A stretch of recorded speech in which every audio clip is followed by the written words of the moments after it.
Shalom, turabashuje bakundwa muri Kristo Yesu. Ubuntu n'amahoro bibonerwa muri Yesu Kristo bane namwe mwebwe tubana hano ku isengesho ribohora official.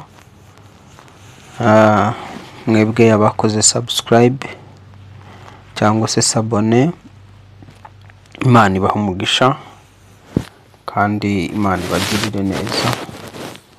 Nawe ari ubwa mbere uje ku isengesho ribohora, tuguhaye ikaze, nawe Imana iguha umugisha. Nyuma y'ijambo rwose ntuze kugenda nawe udakoze sabone. Imana iguha umugisha. Tuje kuganira ariko ndi kumva umwuka w'Imana ushaka ko tuganira ku birimo biraba hano mu isi muri rusange. Mwuka wera ashatse ko tuganira ku bintu biri kuba hano ku isi. Mbabwire icyo ubutumwa Imana iri gushyira mu mutima wanjye ku bihe turimo. Ni ubutumwa bugiye kugaruka ku biriho, ariko bukaba bugiye kuvuga no ku bigiye gukurikiraho. Umuntu wese ufite umwuka w'Imana kandi akaba afite amaso y'umwuka areba neza, abasha kubona akamenya ibiriho n'ibizaza. Kandi na Yesu nawe yatanze isezerano avuga yuko azohereza umwuka wera akatubwira ibiriho ndetse n'ibizabaho. Reka tubanze dusenge. Mana, mu izina rya Yesu Kristo risumba amazina yose, mpamagaye umwuka wawe mu izina rya Yesu, umwuka ukuri, umwuka w'Imana isumba byose, umwuka uhishura ubwiru bw'Imana, ugahishura ibiriho n'ibizabaho, kuko Uwiteka wamuduhaye nk'umufasha ari we mwuka wera. Namanuke ahondi, namanuke yambara umutima wanjye. Mwuka wera ngwino wambara ijwi ryanjye n'akanwa kanjye. Mwuka wera ngwino wambare ubwenge bwanjye bwose, ijwi ryanjye n'amagambo yose mwamagiye kuncamo ntabari njye, ahubwo umwuka wera abwire abantu bose baza hano ku isengesho ribohora icyo ashaka kubabwira. Mu izina rya Yesu Kristo risumba amazina yose, ubutumwa bugire kubo bugomba kugeraho. Mu izina rya Yesu risumba amazina yose, Yesu Kristo, kandi buri wese uri hano ku isengesho ribohora official, umwuka wera nawe amubeho kano kanya, mwambare kano kanya. Mu izina rya Yesu byose ubisohoreshe gushaka kwawe n'imigambi yawe. Mu izina rya mugapfa kazuka dusabye twiseye, amen, amen. Mfite ubutumwa bwo nshaka kuha abantu badukurikira hano ku isengesho ribohora, kandi ni ubutumwa buri mu byiciro bibiri. Ni ubutumwa buri kuvuga ku biriho n'ibigiye kuzabaho hano ku isi, kuri wowe ku giti cyawe, n'ibishobora kuba muri rusange mu isi. Ibishobora kukubaho ku giti cyawe n'ibishobora kuba muri rusange hano mu isi. Nicyo ubwo butumwa buri bugamije. Niki rero? Imana yabwiye yuko hagiye kuba ububyutse budasanzwe, ariko ububyutse bwo gusenga cyangwa bwo gushaka mu maso h'Imana. Imana igiye gusuka ububyutse ku buryo abantu bagiye gushaka Imana, ariko bayishakishijwe n'ibibazo, bayishakishijwe n'akaga. Imana hari abo yahaye mu isi, ibaha ubutunzi, ibaha ibintu, ibaha icyubahiro. Imaze kubibaha basa nkaho barenzwe, bararengwa. Umurengo urabica w'ubutunzi n'ibintu. Umurengo umaze kubica bibagirwa Imana. Gusenga baragenda babica, babifata ko ari iby'abantu baciriritse, abantu runaka. N'ababikora bakabona yuko ari abantu babuze ubwenge. Ibyo rero bigiye gutuma abo banyamurengo aho bari hirya no hino mu isi ntabwo ari ibireba igihugu kimwe, ni ibireba amahanga yose. Ibigiye kuba ku mahanga yose. Imibabaro igiye gusukwa mu isi cyangwa ibibazo bigiye kugwirira isi bigiye gutuma abantu bashaka mu maso h'Imana, bamwe muri bo, kuko ibyo biringiraga bamwe muri bo bigiye gukurwaho. Noneho abantu nibabona ibyo biringiraga bikuweho, byari byarabaye nk'ibigirwamana byabo, byari byaratumye bibagirwa Imana, bakumva yuko batakikeneye mu buzima bwabo. Nibimara gukurwaho, hari abantu bazisanga imbere n'inyuma nta yandi mahitamo keretse gushaka Imana. Ibi rero bizatera ububyutse bwo gusenga, ariko abasenga bamwe muri bo si ububyutse buje kubw'ubushake bwabo, ni ububyutse bugiye gutezwa n'ibyago n'ibibazo byugarije isi. Ni ubutumwa bureba bari mu isi yose, ariko nshatse guhereza abadukurikira hano ku isengesho ribohora. Ubu butumwa rero reka tusome icyanditswe tubona muri Zaburi ya 78. Zaburi ya 78. Reka duhere ku murongo waho. Zaburi ya 78 kuva ku murongo wa 33. Zaburi ya 78 kuva ku murongo wa 33, hanyuma tumve ubwo butumwa. Kadusome mu izina rya Yesu. Ariko reka duhere ku murongo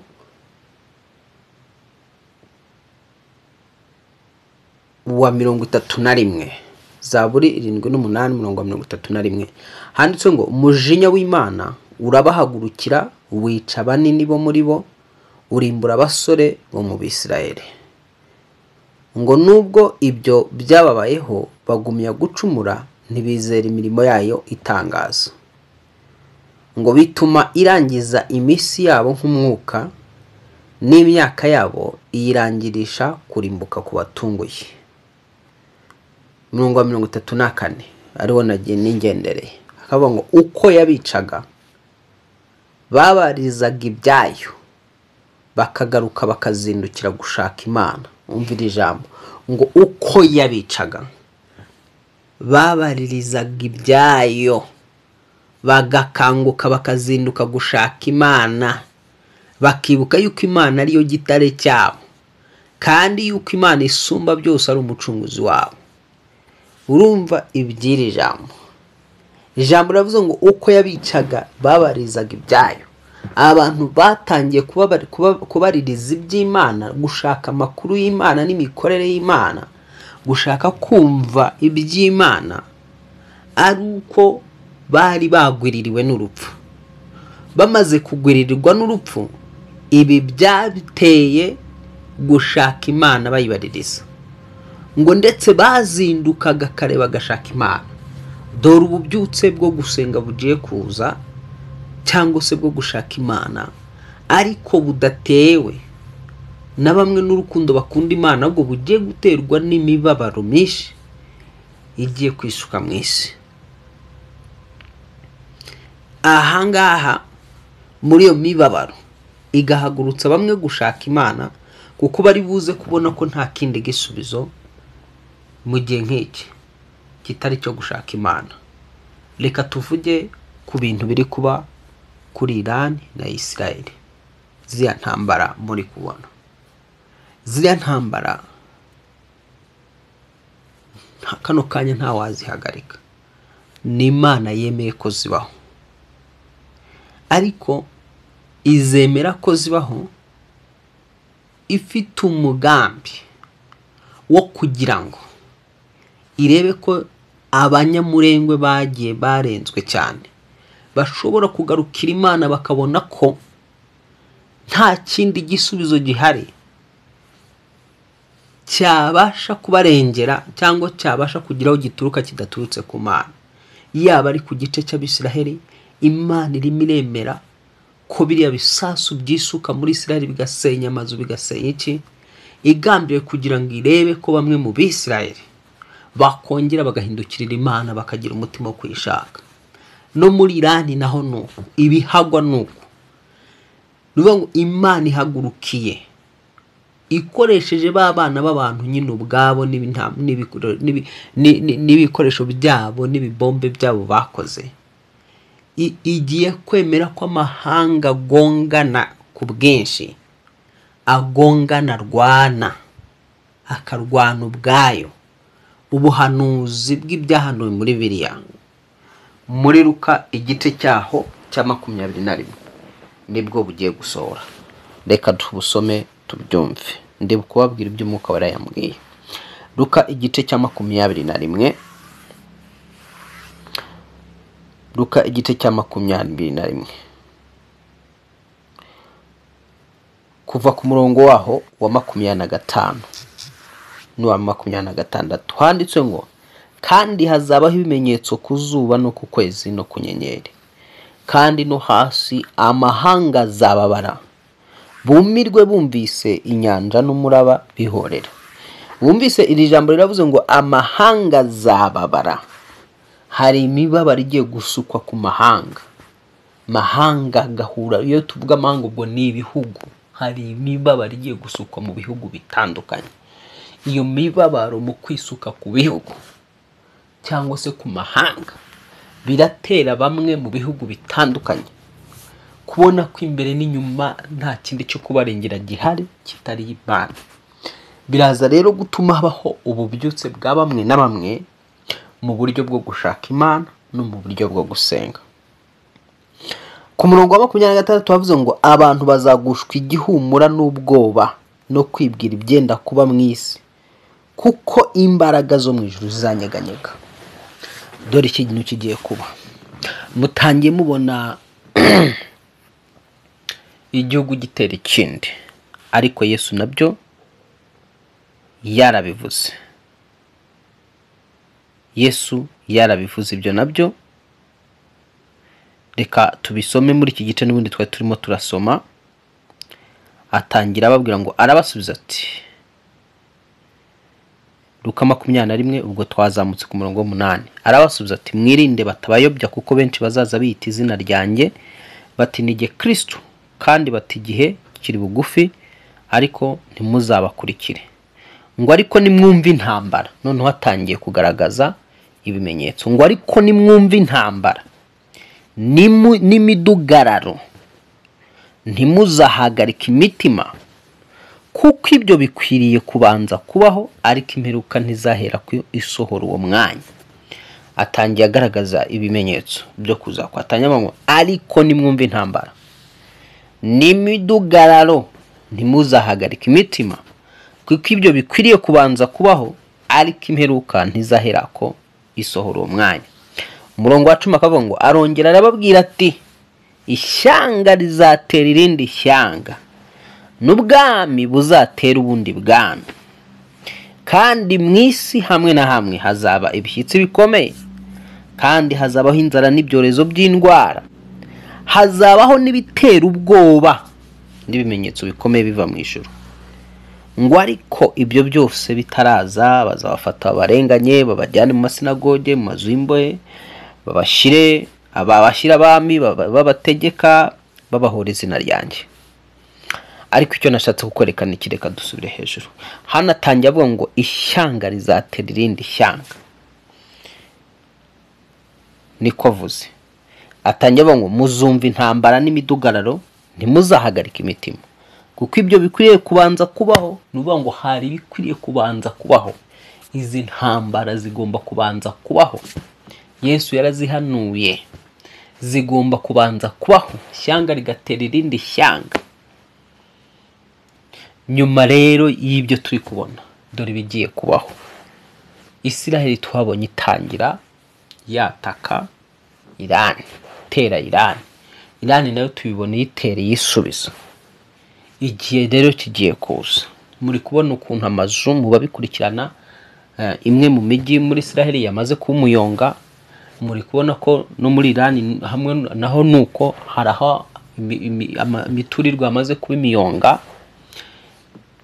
Rero abantu bari babayeho mu buzima budamaraye, bibereye mu mataje, bibereye mu buzima buryoshye rwose, bazi ko nta kaga nta makuba. Aka kanya hariho barimo abagwiririwe n'amakuba n'akaga. Imana ibarengera, Imana ibatabare. Ariko Imana ibyemereye iki? Ibyemeye kugira ngo abantu bongere kwibuka ko bimwe mu bibazo, iyo mibabaro bari gucamo, irebe ko yatuma bayishaka, yatuma bongera kuyigarukira. Niko bigenda. Abantu Imana yarabagaburiye, ibagirira neza, ibaha ibintu byo bifuza, ariko bituma bayibagirwa. Noneho sasa igiye gukoresha imibabaro itandukanye kugira ngo muri iyo mibabaro bamwe muri bo batangire kuyishaka. Ibigiye gukurikira rero ni iki? Tubonye Iran na Amerika na Israel bitangira birwana, ariko hagiye kubaho n'ibikomeza, haraza kujyamo n'ibindi bihugu. Iby'inshuti za Iran bijye ku ruhande rwa Iran, iby'inshuti za Israel bijye ku ruhande rwa Israel, baraza kurwana ruburagica. Muri uko kurwana ni ruburagica, Abarabu baraza gufata ibyemezo byo gufunga amariba y'amapetrole yabo n'ama essence yabo. Ibitoro kuboneka biraza kuba kaga, biraza kuba ibibazo. Ibyo bishobora kuza gutuma ibiciro bya petrole n'ama essence bitumbagira. Mu gutumbagira kw'ibiciro kubera ibitoro biriwe byabaye bikeya, haraza kuvuka ikibazo cy'inzara. Babandi bajyaga bahanura inzara, ariko ntibamenye aho igomba guturuka. Iraza guturuka muri Bibiliya nihatagira igikorwa. Ariko nubwo bimeze gutyo, abo muri iki gihe bakiri mu ruhande rw'Imana basenga, bagishaka amaso h'Imana, batigeze bahemukira Imana. Ubwo ndavuga hirya no hino ku isi, niba nawe wiyumvamo utarigeze uhemukira Imana ugakomeza gushaka Imana, Imana irakwishingiye wowe. Ntuzigera wicwa n'inzara, ntuzigera ubura icyo urya, izaguhagararaho, izakubeshaho mu buryo bw'ibitangaza, kandi uzabaho mu izina rya Yesu Kristo.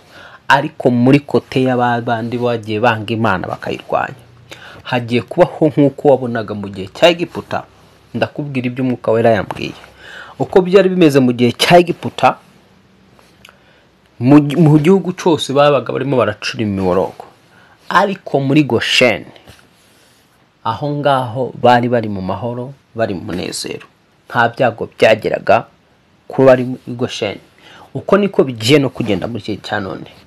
Muri iyi minsi abari muri kote y'Imana batigeze bahemukira Imana, abayinambyeho bakayisirikaho, n'ubundi Imana igiye kubarinda kandi kubarindisha imbaraga zayo zikomeye, inabatungisha imbaraga zayo zikomeye mu bihe bigiye kuza. Noneho rero sasangarutse mu kindi gice, hari abantu bari buze kuba barira baboroga, marira ari menshi, agahinda ari kenshi. Imana yabahaye favor, irabagaburira, irabambika, ibaha buri kimwe cyose, baha ibyubahiro. Ariko muri bya byubahiro byabo ni mu biki byose ntibakwibuka Imana. Imana bayitera umugongo, bayishyira inyuma. Ibyo rero bitumye umujinya w'Imana ubangukira amahanga, usukwa ku mahanga cyangwa ku bihugu bitandukanye. Noneho uwo mujinya w'Imana ugiye gusukwa mu bihugu hirya no hino, uraza gutuma bamwe muri bo, ndavuga si bose, kuko bijya bigenda ko bijya bibaho ko imibabaro ishobora gusukwa, ariko bose ntibahindukizwe nayo, hakaba ahubwo binangira umutima cyane, bakanga Imana cyane kubw'iyo mibabaro. Ariko hari n'abigiye gukangura bibatere guhindukirira Imana no gushaka amaso h'Imana. Ubwo nibwo butumwa yampaye. Urasabwa iki rero wowe muri iki gihe cya none? Icyo usabwa n'ubundi, ndavugana nawe wari usanzwe usenga, nawe wumvira Imana. Komeza ushaka Imana, komeza usenga Imana nk'uko umutima wawe utera, bariko n'ubuzima bwawe bukomeza gusenga. Ariko usenga ukiranutse, wirinda icyaha n'igisa nacyo, usenga uri umukiranutsi, bityo ko amasengesho y'umunyabyaha kizira ku Uwiteka. Biragusaba kugira ngo wiyubake cyane mu kwizera kandi wiyubake mu gusengesha umwuka iteka. Reka ngusomere Yuda igice cya mbere ahangaha nakubwiraga ubutumwa Imana yampaye.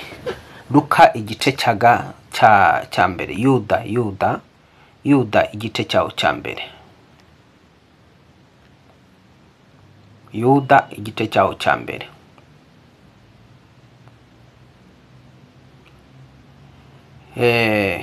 Yuda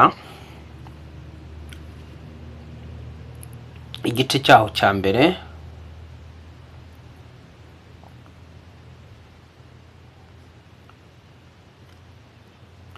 Yuda igice cyawo cya mbere.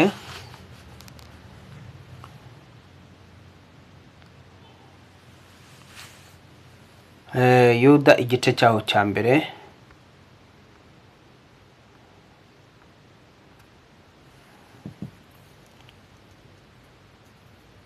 Reka duhere ku murongo waho wa gatatu. Handitswe ngo, bakundwa, ubwo nagiraga umwete wo kubandikira iby'agakiza dusangiye, niyumvisemo ko mpaswe no kubahugura kugira ngo mushishikarire kurwanira ibyo kwizera abera bahawe rimwe bakageza iteka ryose. Imana irashaka kugira ngo mu bihe nk'ibi ngibi wowe icyo ugomba gukora nta kindi, gushishikarira kurwanira kwizera kwawe uko wahawe rimwe, ukakurwanira kugeza iteka ryose. Urasabwa kwiyubaka mu kwizera kwawe no mu gusenga kwawe. Nicyo usabwa. Urasabwa kwiyubaka mu gusenga kwawe, ukiyubaka no mu kwizera kwawe, ukarwanirira cyangwa se ugahagarara ku kwizera kwawe, ukakurinda, ukakubera amaso. Kuko ijambo riravuga ngo imfatiro zishenywe, umukiranutsi yakora iki? Ijambo nanone rikaza rigasubiza ngo umukiranutsi wanjye azabeshwaho no kwizera, ngo ariko nasubira inyuma mu mutima we, umutima wanjye ntuzamwishimira. Rero icyo nicyo usabwa, ni ukurwanira kwizera kwawe, ukubaka kwizera kwawe, ukirinda kugira gute? Gusubira inyuma. Icyo nicyo usabwa kugira ngo ubashe kunesha. Nicyo usabwa. Hano akavuga ngo, ariko mwebwe bakundwa, mwiyubake ku byo kwizera byera cyane, musengere mu mwuka wera. Wumvise icyo usabwa? Kurwanira kwizera.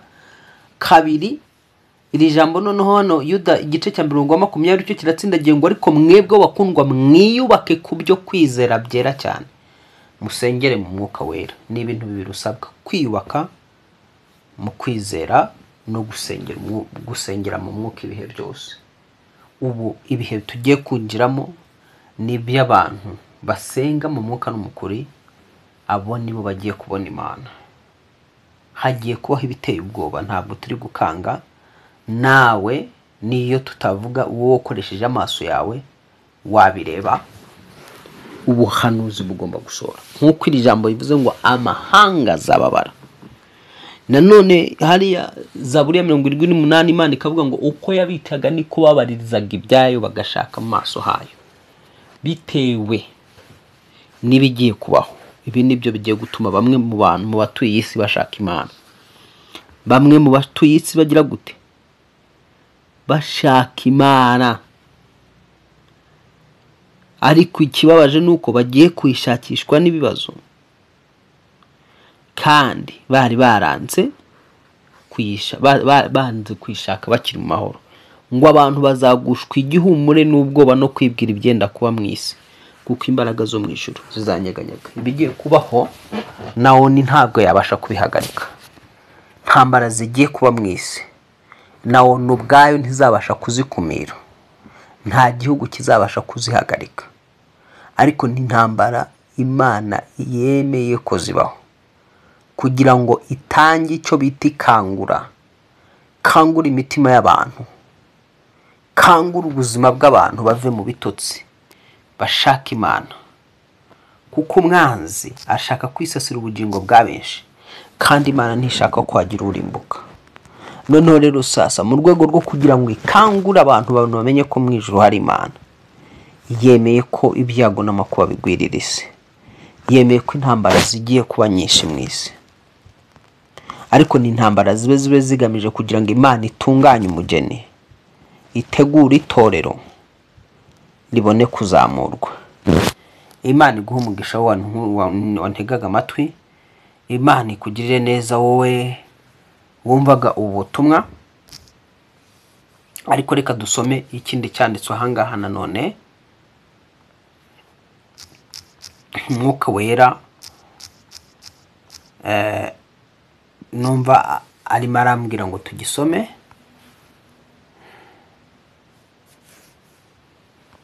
Imana iri kuvuga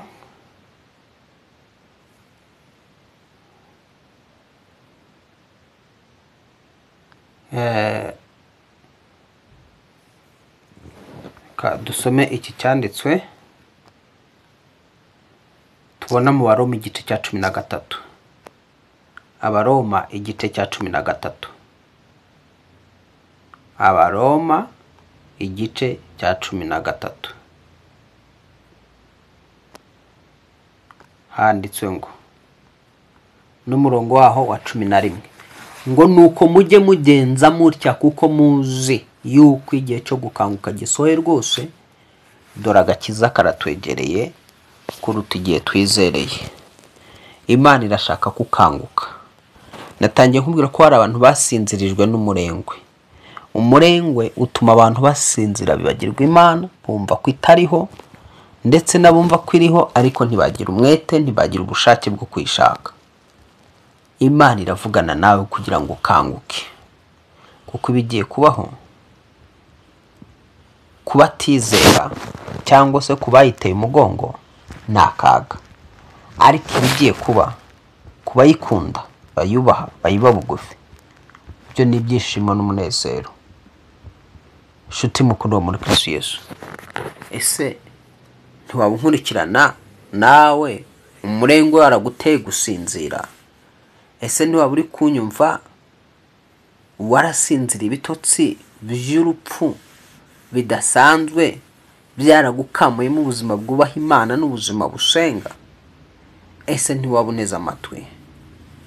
Kuko Yesu yaravuze ngo kumva bazumva ariko ntibazamenya, ngo no kureba bazareba ariko ntibazitegereza, ngo kugira ngo badarebesha amaso yabo, bakumvisha amatwi yabo, bakizera bagahindukira mu mitima yabo nkabakiza.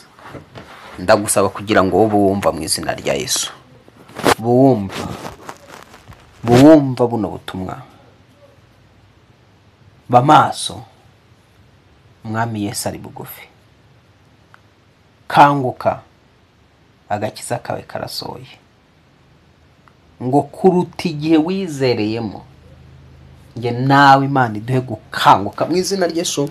Ubu byutse bugiye gusukwa nawe bukuzeho mu izina rya Yesu. Ubu byutse bw'amasengesho ndagusengera ngo Imana ibyutse umutima wawe utabyukijwe n'ibibazo, utabyukijwe n'ibigiye kubaho hano mu isi, ahubwo kubw'ubuntu bw'Imana ubu byutse bukuzeho. Imana ibyutse umutima wawe, Imana ibyutse impano zikurimo, Imana data twese ibyutse ubwenge yaguhaye, Imana nyir'ijuru n'isi ibyutse ikintu cyose yagushizemo mu izina rya Yesu Kristo. Iguhagurutse mu gihe nk'iki, nanjye mpagurutse mu gihe nk'iki mu izina rya Yesu. Umwuka w'ubuhenebere, imbaraga z'ubute n'ubunebwe n'izindi ntege nke zose Satani yagushyiraho kugira ngo akuvane mu bubyutse cyangwa se atume uba inyuma, ndatura ngo izo ntege nke zose Yesu azirandure muri we mu izina rya Yesu. Kurikirana ijambo Yesu ravuze ngo ab'imbere bazaba inyuma, n'ab'inyuma bazaba mbere.